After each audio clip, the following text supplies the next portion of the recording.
आज तर मला या ठिकाणी आल्यानंतर मंगेशच्या परिवाराने अजून एक धक्कादायक बातमी या ठिकाणी सांगितलेली आहे की जो आरोपी याच्यामध्ये जो बॉडीगार्ड रवी देवकरचा जो होता, ज्यांनी मंगेशवर जवळजवळ 13 वार एकट्याने केले. जर आपण फुटेजमध्ये जर आपण पाहिलं तर 13 वार एकट्या त्या बॉडीगार्डने त्या ठिकाणी रवी देवकरच्या केलेल्या आहेत.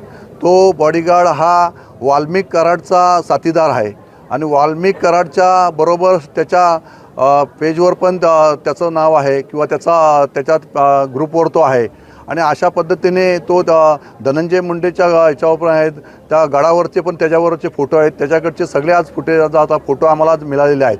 तर याचा अर्थ तो बाहेरचा काय त्या ठिकाणचा भैया किंवा कोण नाही, तर तो ह्या बीडमधलाच असणारा गुन्हेगार आहे आणि तो तिकडनं वॉन्टेड येऊन या ठिकाणी रवी देवकरने त्याला खास ही हत्या करण्यासाठीच त्या ठिकाणी आणलेलं होतं. म्हणजे हे सगळं राष्ट्रवादी कनेक्शन आहे.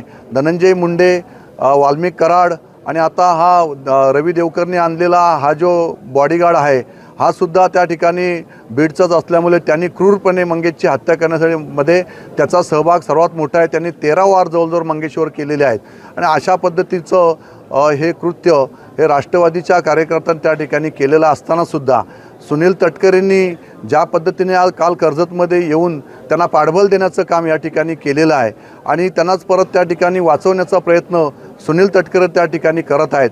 आमची पोलीस प्रशासनाला या ठिकाणी विनंती राहील की आपण त्या आरोपींना तात्काळ त्या ठिकाणी अरेस्ट करावी, नाहीतर उद्या कॅन्डल मार्च झाल्यानंतर आम्ही सगळेजण त्या ठिकाणी पोलीस स्टेशनलाच बसून राहू आणि जोपर्यंत आमच्या आरोपींना अटक केली जात नाही त्या आरोपींना